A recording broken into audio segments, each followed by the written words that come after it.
Hey guys, it's Jasper, and today I want to talk to you guys about what I am reading right now. I've always been the type of reader that if I'm reading one book, I'm reading 5 other books at the same time, and I think that habit developed out of doing my undergrad and my master's in English language literature. I kind of trained myself to read in different genres, different styles, different novels. I don't know if that's making sense. What I'm trying to say is you might have a class that's contemporary poetry, so you're reading a lot of contemporary poetry at the same time that you're taking an Austen class, and you're reading novel after novel after novel, and then I've got a classical history course and you're reading a lot of textbooks, a lot of history stuff, and so with my undergrad and my master's, I just trained myself to be able to stay in a few different books. And what that habit has done, I think, maybe a little bit to my detriment, is it's created, and I've talked about my TBR list, which is this shelf up here. It's created this TBR list here, which is full of books that I have partially read, but haven't gone all the way through. And so what I've been really trying to push myself to do is, instead of reading 5 or 10 books at the same time, and obviously taking a long time to get through them, or just sort of forgetting and then dropping it and picking up another one, what I've been doing is really trying to push myself to read one book at a time, with sort of an exception. For example, right now I'm trying to read one bit of literary criticism at a time. So last video I did a review of Scottish Fairy Belief by Lizanne Henderson and Edward J. Cohen, and this week I am trying to read Elves, Fairies, and Fauns, The Secret Commonwealth of Elves, Fairies, and Fauns by Robert Kirk. And you can see this is like incredibly tiny compared to the last book I did, which took me 2 weeks to get through, so I should be done this one by the end of the week. I'm realizing it's already close to the end of the week. I should be done this one in a few days, anyways, to say the least.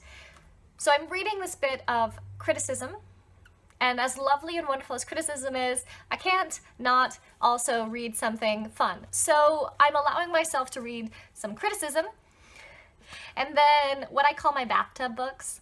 My books that, although I do read my criticism in the tub sometimes, when you're really trying to push and get through and do research, you take the book everywhere with you, and I take my books everywhere with me.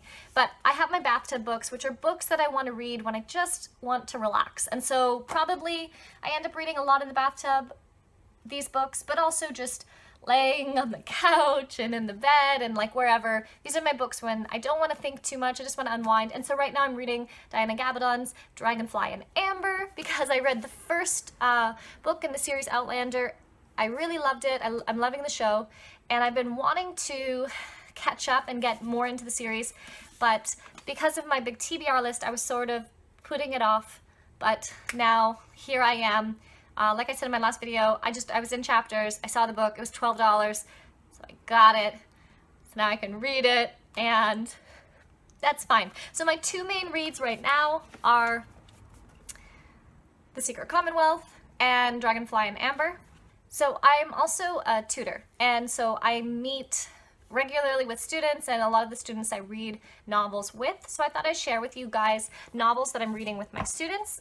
Right now I only have 2 primary age students, and so my older students are assigned texts, and then they're given those to read independently on their own. But for my primary students, I get to read it with them, which is so much fun. So with my one student, we're reading The Tale of Despereaux by Kate DiCamillo. This is my favorite book.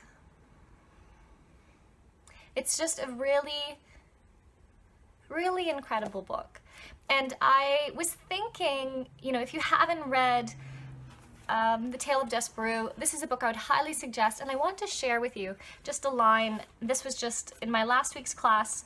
We were reading through the chapter, and there was just a portion, and it reminded me of why I love this book so much, because Kate DiCamillo tells a beautiful story, tells an adventure story, but also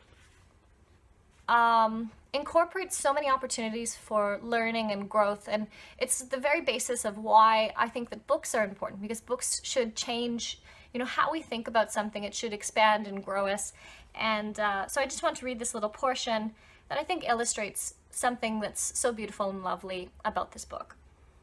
It says, "Reader, I'm pleased to tell you that the P, who is the princess, Princess P, was a kind person, and perhaps more important, she was empathetic. Do you know what it means to be empathetic? I will tell you. It means that when you are being forcibly taken to a dungeon, when you have a large knife pointed at your back, when you are trying to be brave, you are still able, still to think for a moment of the person who is holding that knife. You are able to think, oh, poor Meg. She wants to be a princess so badly, and she thinks that this is the way. Poor, poor Meg. What must it be like to want something that desperately? That, reader, is empathy." So Tale of Despereaux is a book dear and near to my heart. I love this book. I love the things that Kate DiCamillo teaches her audience, that she gives to her audience as gifts. It's a lovely story. It's a great story to read with at a primary age because the language is fairly simple, but when she does include a big word, she really challenges the reader to look it up and to look into what does that mean.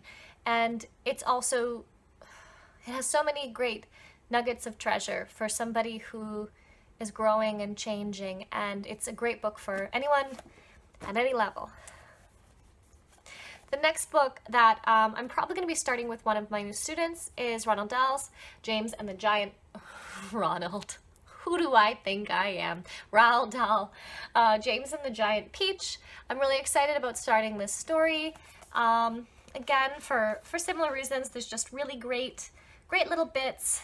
And it's such a neat opportunity as a tutor to be able to introduce, you know, young students to new works, works that aren't new obviously to me, works that are fairly well known, but that are brand new for them, and that's just a neat opportunity. The last book that I am currently reading and reading with somebody is Tremendous Trifles by G.K. Chesterton, and I'm reading this book with my grandpa.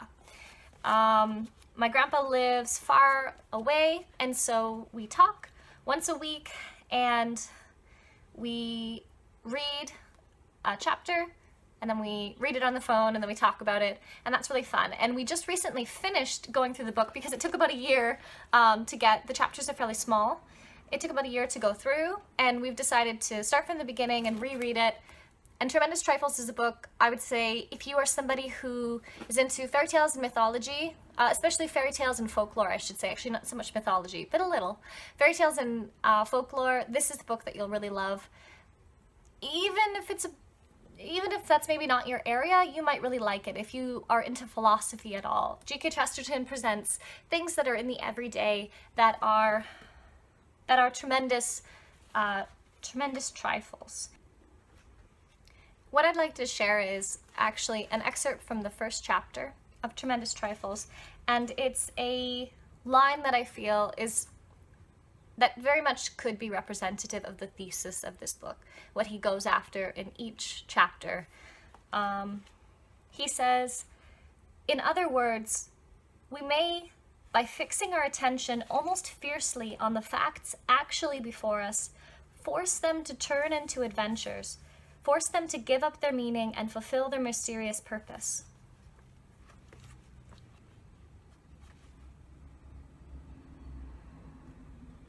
Fixing our attention almost fiercely on the facts before us, force them to turn into adventures. It's a lovely, Tremendous Trifles is a lovely, lovely, lovely book about the extraordinary and the everyday, which maybe by now to some of you seems like a kind of cliche thing to go on, but it doesn't take much to kill the wonder in the everyday, and it's a great book. It's a book that I would suggest if you do read it, try to find somebody who will read it with you, because that's a wonderful way to read it. Alright guys, so those are the books that I am currently reading right now. In terms of books that I'll be reading this month, like I said, these are the books that I'm reading right now. Diana Gabaldon's book is pretty big, but this book is itty bitty. There we go, we can see it. It's itty bitty. So after this book, I'm going to be reading, I'm pretty sure anyways, unless I change my mind, I'll be doing the The Fairy Faith in Celtic Countries by W.A. Evan Wentz. This is a book that I've already started into. I'm about this far in, but it is a whopping big book. So that might take me to the, oh my goodness gracious, it's like 500 pages of really thick, fun criticism. So this will probably take me to the end of the month. So after reading this guy, then this guy, and when I finish Gabaldon's book, I plan on taking up Stardust, which I've already started to read. So it's very possible that I might read these books at the same time. I don't know, I can't help myself. But the plan is to read this one first and this one second. All right, guys, have a great day. Keep on reading and